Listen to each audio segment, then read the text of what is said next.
Bienvenidos a La Disputa. Hoy nos sumergimos en una obra que prácticamente fundó un género y que, 2 siglos después, sigue generando una fascinación inagotable. Frankenstein o el moderno Prometeo, de Mary Shelley. Más allá de su superficie de horror gótico, el relato de Víctor Frankenstein y su creación nos enfrenta a preguntas eternas sobre la ciencia, la creación y sobre todo la responsabilidad. El material de referencia nos impulsa a formular la cuestión central. ¿Es la novela una tragedia sobre el fracaso ético de un creador que abandona a su criatura?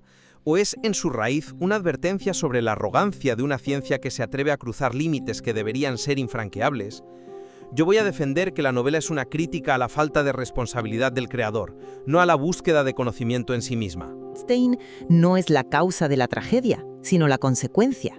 Vamos, la consecuencia inevitable de su pecado original, el acto mismo de crear vida de forma antinatural, jugando a ser Dios. Entiendo esa perspectiva, de verdad, pero para mí el epicentro moral del libro es la negligencia.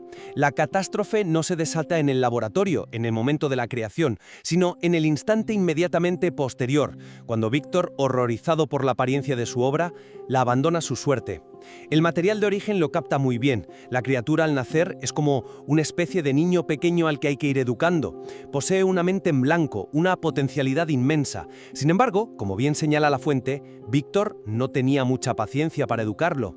En ese rechazo, en esa abdicación de su deber como padre, ahí reside el verdadero crimen.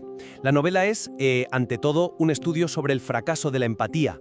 La violencia de la criatura no es una característica innata, es un lenguaje aprendido, un lenguaje que adquiere a través del rechazo, empezando por el de su propio creador. La fuente es clara, mata porque se siente maltratado por la sociedad. Por tanto, la ciencia de Víctor tuvo éxito. Creó un ser sensible, inteligente. Quien fracasó fue el hombre, incapaz de superar su prejuicio y asumir la responsabilidad moral de su éxito científico. Pues yo ahí disiento en el punto de partida. A ver, la tragedia no comienza con el abandono, sino con la profanación. Es que no podemos obviar el género en el que Shelley inscribe su obra. Es una novela gótica. Y el horror gótico de Shelley no reside en fantasmas o castillos, sino en la transgresión de los límites fundamentales de la naturaleza. El acto de creación en sí mismo es el evento terrorífico. Es el pecado original. La fuente subraya que uno de los temas centrales son los límites de la ciencia y lanza una pregunta clave. ¿Los científicos tendrían que cortarse un poco y no inventar tanto? Esa pregunta no apunta a la ética post-creación, sino a la legitimidad de la creación misma. Y fíjate en el subtítulo, el Prometeo moderno. Es que es la clave de bóveda. El crimen de Prometeo no fue cuidar mal del fuego, fue robarlo. Fue un acto de hibris, de soberbia. La soberbia de Víctor es idéntica, usurpar la capacidad de dar vida. Su posterior irresponsabilidad no es un fallo de carácter aislado, es el síntoma, la consecuencia lógica de un hombre que se ha embarcado en una empresa que lo supera moralmente desde su concepción. Sí, pero al centrarte tanto en el acto de la creación, no estás pasando por alto la naturaleza misma de la criatura. El material destaca su enorme capacidad intelectual y física, su viaje de medio mundo hasta el Polo Norte. O sea, no estamos hablando de un zombi sin mente. La novela dedica capítulos enteros a su autoeducación, a cómo aprende a leer, a sentir, a anhelar compañía. Es un ser de una sensibilidad exquisita. Su monstruosidad, por tanto, es una construcción social, es un rol que se le impone. Si Víctor, en ese momento crucial, le hubiera ofrecido un gesto de aceptación en lugar de una mueca de horror, la narrativa habría sido completamente diferente. La criatura aprende a odiar porque le enseñan a odiar. La fuente de su maldad no está en su origen biológico, para nada, sino en la respuesta humana que recibe. El laboratorio solo creó la forma, fue la sociedad, liderada por Víctor, la que forjó al monstruo. Entiendo el argumento, es la lectura más humanista, sí, pero me parece que ignora la esencia gótica de la historia. Dices que su monstruosidad es social, pero yo creo que su origen profano es imborrable y lo precede todo. Fue ensamblado con trozos de muertos, como recuerda la fuente. No es una creación ex nihilo, es una reanimación de lo corrupto, es un acto que violenta el tabú más profundo de nuestra cultura. La irresponsabilidad de Víctor es grave, sí, pero es secundaria a la arrogancia de pensar que se puede construir un ser sensible a partir de la muerte, sin que esa esencia macabra impregne su existencia. La sociedad lo rechaza no solo por feo, sino porque percibe instintivamente que es una aberración. Cuando hablas de su sensibilidad, ¿no hace eso que su origen sea aún más terrible? ¿Un ser tan complejo y sensible atrapado en una forma nacida de la profanación? La reacción social es la consecuencia de su origen antinatural, no la causa de su maldad. Pero entonces la novela nos condena a un determinismo biológico. Su origen lo define por completo. A mí me parece que Shelley, hija de dos de los pensadores más radicales de su tiempo, Mary Wollstonecraft y William Godwin, nos plantea precisamente el desafío contrario. Nos obliga a preguntarnos si somos capaces de ver la humanidad más allá de una apariencia que nos repele. El verdadero fracaso de Víctor no es solo el abandono, es su incapacidad de ver a la criatura fuera del marco estético de su tiempo. Es una crítica no solo a la falta de responsabilidad parental, sino al fracaso de la propia ilustración para reconciliar la razón con lo monstruoso. Un prejuicio que la criatura, con su elocuencia y su lógica impecable, expone constantemente. El monstruo no es él, el monstruo es el prejuicio. Ya, pero esa elocuencia y esa lógica ¿no son parte de la transgresión? Lo que lo hace tan terrorífico no es que sea un autómata, sino que un ser de origen profano pueda razonar y sentir como un humano, o incluso mejor. Eso es lo verdaderamente antinatural. Y es ahí donde el concepto romántico de lo sublime entra en juego. La ambición de Víctor es sublime, abrumadora, grandiosa, pero la criatura también lo es en su poder y en su venganza. Shelley nos muestra que perseguir lo sublime, sin una base ética, sin reconocer los límites, conduce inevitablemente al terror. El experimento no es un simple avance científico, es un acto estético-filosófico que, al salir mal, no solo produce un fracaso, sino un horror de dimensiones sublimes. Es un punto interesante, sí, aunque yo lo enmarcaría de otra forma. Al conectar la novela con debates actuales como la clonación, como hace nuestro material, la lectura cambia.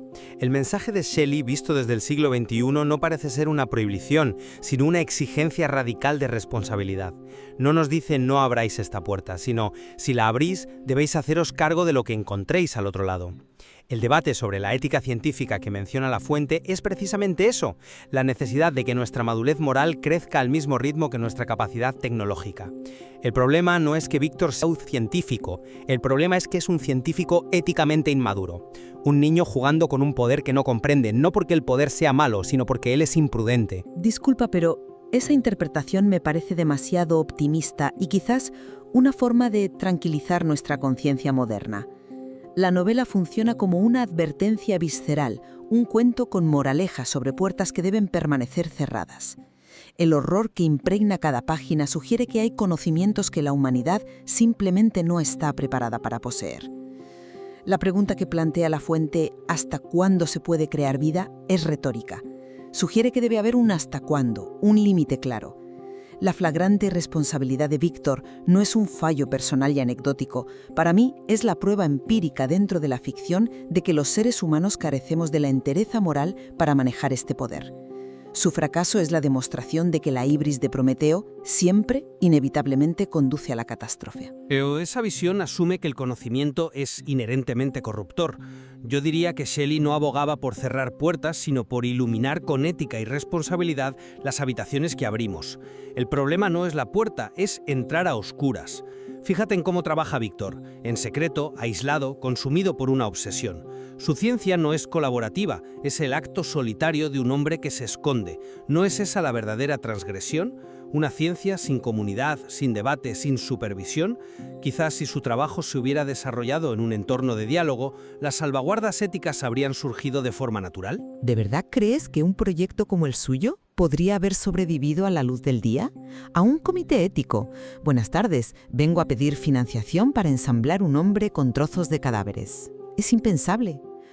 La propia naturaleza de su búsqueda, su carácter transgresor, exige el secreto. No es una elección, es una condición necesaria del acto. Su profanidad necesita la oscuridad que a su vez garantiza su fracaso moral.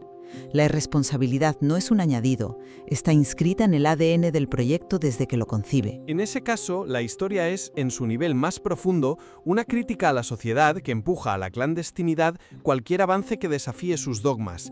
Y eso me lleva a mi último punto. La novela es fundamentalmente una crítica a los prejuicios sociales. La criatura es rechazada única y exclusivamente por su apariencia. En su interior anhela la compañía, el conocimiento. Es la sociedad la que lo convierte en un monstruo a través de su rechazo ciego. Si hubiera sido físicamente hermoso, habría sido aceptado. La respuesta parece ser que sí.